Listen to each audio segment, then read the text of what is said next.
Assalamualaikum warahmatullahi wabarakatuh. Halo semuanya. Hari ini kita akan belajar tematik 4G. Tapi sebelum itu, marilah kita berdoa terlebih dahulu ya. Berdoa dimulai. Berdoa selesai. Baik, materi hari ini kita akan bahas tentang subtema 3 ya, yaitu indahnya persatuan dan kesatuan negeriku. Pembelajaran 1 dan 2. Disimak baik-baik ya. Anak-anak, kalian sudah tahu bahwa negara Indonesia memiliki banyak keanekaragaman seperti etnik, suku, agama, dan budaya. Oleh karena itu, harus dikembangkan prinsip-prinsip persatuan dan kesatuan seperti membina keserasian, keselarasan, dan keseimbangan dalam lingkungan hidup, serta saling mengasihi dan tidak menampakkan perbedaan ya. Untuk menjaga persatuan dan kesatuan, kita harus melaksanakan perilaku yang mencerminkan persatuan dan kesatuan, baik di lingkungan keluarga, lingkungan sekolah, lingkungan masyarakat, ataupun lingkungan negara. Perilaku mencerminkan persatuan dan kesatuan di lingkungan keluarga, contohnya 1. Menyayangi antar keluarga, baik ibu, ayah, kakak ataupun adik. Yang kedua, mengembangkan sikap tenggang rasa. Yang ketiga, membantu satu sama lain, seperti saling bekerja sama dalam membersihkan rumah. Yang keempat, saling terbuka antar anggota keluarga. Artinya harus berkata jujur. Kalian sudah melakukan itu semuanya kan di rumah? Baik anak-anak, selanjutnya perilaku mencerminkan persatuan dan kesatuan di lingkungan sekolah. Yang pertama, membersihkan kelas dan lingkungan sekolah dengan bersama-sama. Yang kedua, menghormati warga sekolah yang berbeda agama. Yang ketiga, saling berbagi dan tolong-menolong. Selanjutnya, contoh perilaku mencerminkan persatuan dan kesatuan di lingkungan masyarakat. Yang pertama, hidup rukun dengan tetangga. Contohnya, tidak menyalakan musik dengan keras. Yang kedua, mengikuti kegiatan kerja bakti, seperti membersihkan got atau membangun pos ronda. Yang ketiga, melakukan musyawarah.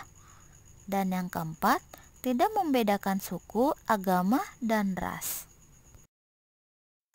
Setelah kalian mendengar contoh perilaku mencerminkan persatuan dan kesatuan di lingkungan keluarga, sekolah, dan masyarakat, kini yang terakhir, contoh perilaku mencerminkan persatuan dan kesatuan di lingkungan negara, yaitu memberikan kesempatan yang sama kepada semua suku untuk memperkenalkan kesenian daerahnya ke daerah yang lain.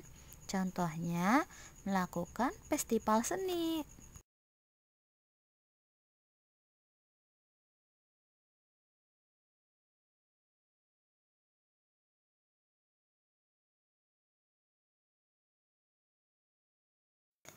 Anak-anak, ketika kalian melakukan kerja bakti, apakah kalian pernah menemukan paku, jarum, seng yang menempel di sebuah benda logam? Kalau iya, apa ya nama logam yang ditempeli benda-benda tersebut? Ada yang tahu? Ya, betul. Benda logam itu adalah magnet. Magnet adalah suatu benda yang mempunyai medan magnet. Kata magnet berasal dari bahasa Yunani. Magnet dapat menarik benda yang lain. Magnet memiliki dua kutub, yaitu kutub utara dan kutub selatan. Penarikan yang dilakukan magnet biasanya disebut dengan gaya magnet.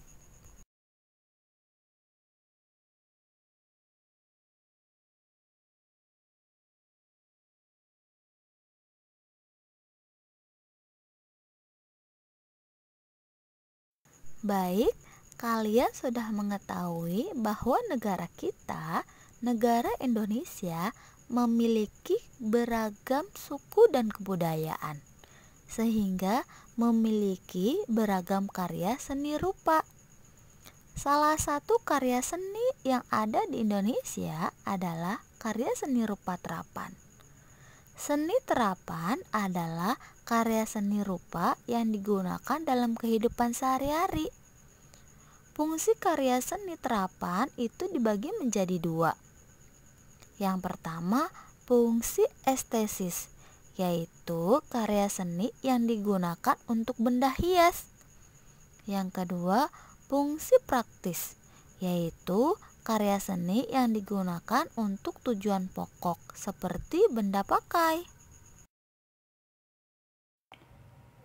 Berikut ini adalah karya seni rupa terapan pada rumah adat. Setiap daerah di Indonesia memiliki rumah adat, seperti rumah Joglo yang ada di Yogyakarta, kemudian rumah Gadang yang ada di Padang, dan Candi Bentar di Bali. Dan masih banyak lagi rumah adat di setiap daerahnya ya. Rumah adat tersebut masih digunakan hingga saat ini. Bentuk rumah adat disesuaikan dengan kondisi kehidupan masyarakatnya ya. Selanjutnya, karya seni rupa terapan pada alat transportasi tradisional.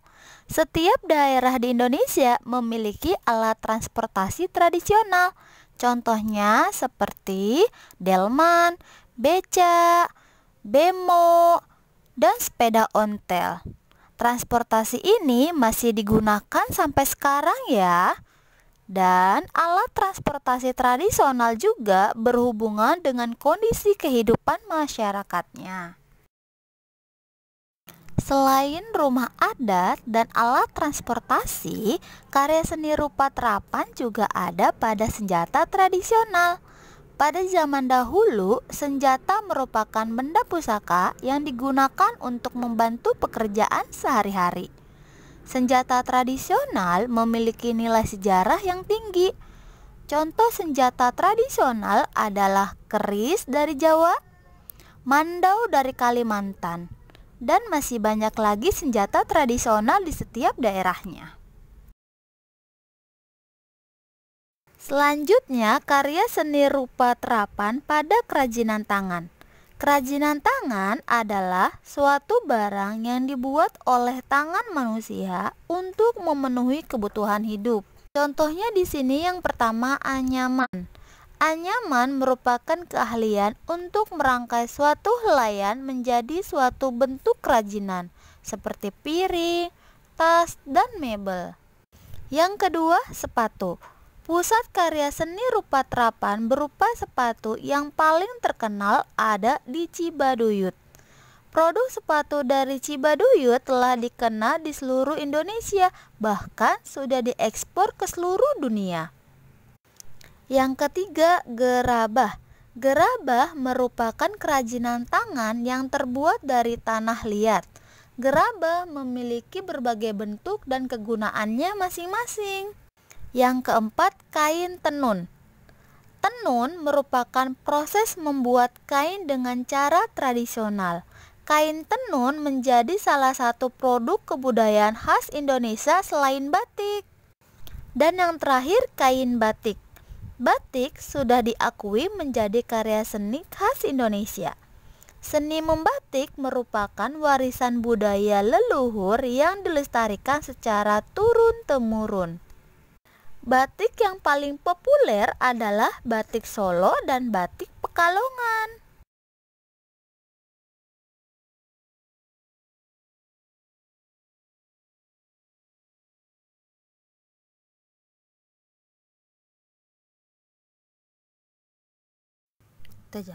Anak-anak, karya seni rupa terapan akan berubah sesuai perkembangan zaman ya. Begitupun pada seni rupa dua dimensi yang telah mengalami perkembangan teknik, yaitu kolase, mozaik, dan montase. Untuk memahami ciri dari kolase, mozaik, dan montase, kalian simak baik-baik ya penjelasan Miss. Yang pertama di sini adalah kolase.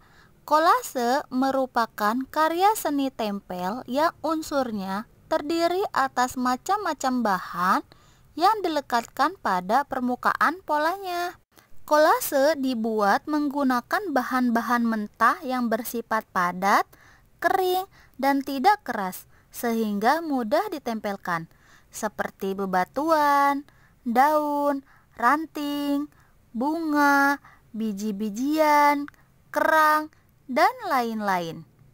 Bisa juga dari bahan olahan seperti plastik, kain, karet, dan sebagainya. Yang kedua yaitu mozaik. Mozaik adalah karya seni tempel yang memadukan lembaran bahan disusun membentuk sesuai yang dikehendaki. Bahan yang dipakai dapat berbentuk sobekan kertas, serpihan keramik, pecahan kaca, belahan kayu, dan lain-lain.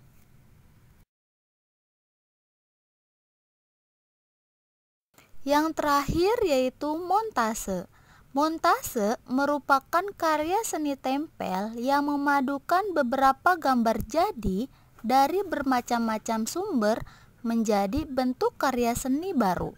Sumber ini bisa didapatkan dari koran, majalah, novel, dan lain-lain. Saat ini karya seni montase jarang dijumpai ya anak-anak. Kenapa? Karena perkembangan teknologi telah memudahkan pembuatan karya seni montase dalam bentuk digital. Namun, karya seni montase yang dibuat secara manual masih memiliki penggemar ya. Jadi anak-anak, kolase, mozaik, dan montase merupakan karya seni dua dimensi dengan menggunakan teknik menempel.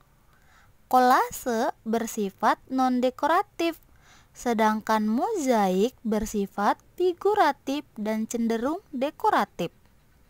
Kalau montase bersifat bebas, menyesuaikan dengan bahan yang dimilikinya.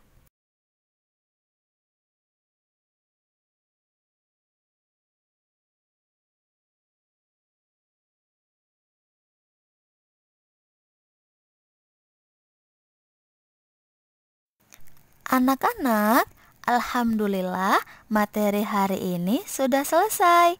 Mudah-mudahan video ini bisa bermanfaat buat kalian semua. Kalau begitu, akhirul kalam. Wassalamualaikum warahmatullahi wabarakatuh.